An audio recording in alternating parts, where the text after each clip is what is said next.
Well, a lot of people have been asking me about these more than 30 petitions now from people in different states asking that their state be allowed to secede or remove itself from the rest of the United States. All these petitions showing up on a website called We the People. It's a website put up by the White House. It gives people a chance to voice their opinions. In fact, the website says it gives, quote, all Americans a way to engage their government on issues that matter to them.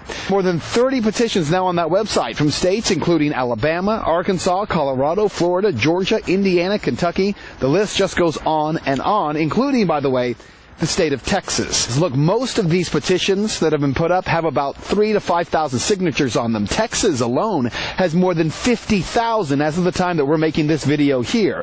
Now that's significant because on the website it states that there's a threshold of 25,000 signatures that are needed on any petition. If a petition meets the signature threshold, it will be reviewed by the administration and, quote, we will issue a response.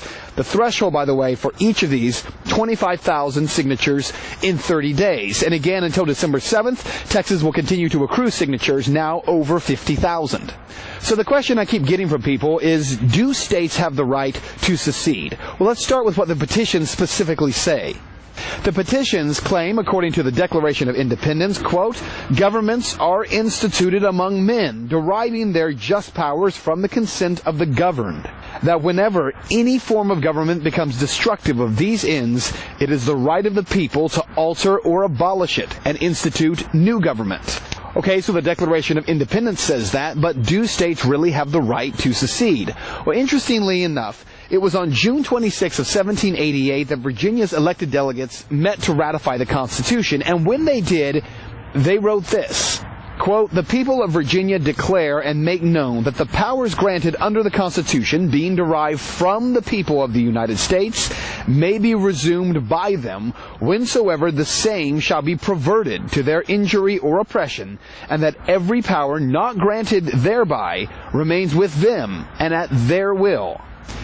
And by the way, the New York delegates and Rhode Island delegates, when they were ratifying the Constitution, they instituted very similar language. Now, it's also important to remember that there is something called the 10th Amendment of the U.S. Constitution, and it reads, the powers not delegated to the United States by the Constitution, nor prohibited by it to the states, are reserved to the states respectively, or to the people.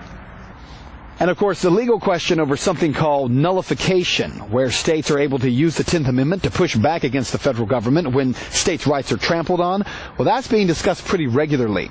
But what you need to know about all this is that what delegates wrote when ratifying the Constitution, or the claims of the 10th Amendment, all of it actually predates the first ever real attempt to actually secede from the Union. April 26, 1852, the state of South Carolina declared that the frequent violations of the Constitution of the United States by the federal government and its encroachments upon the reserved rights of the states fully justified them withdrawing from the federal union. The people of South Carolina formally adopted that resolution 8 years later. It was December 24th of 1860. 1 month after that, January of 1861, South Carolina became the first of 11 states to actually secede from the Union. Legal rights and all, it didn't stop the Civil War.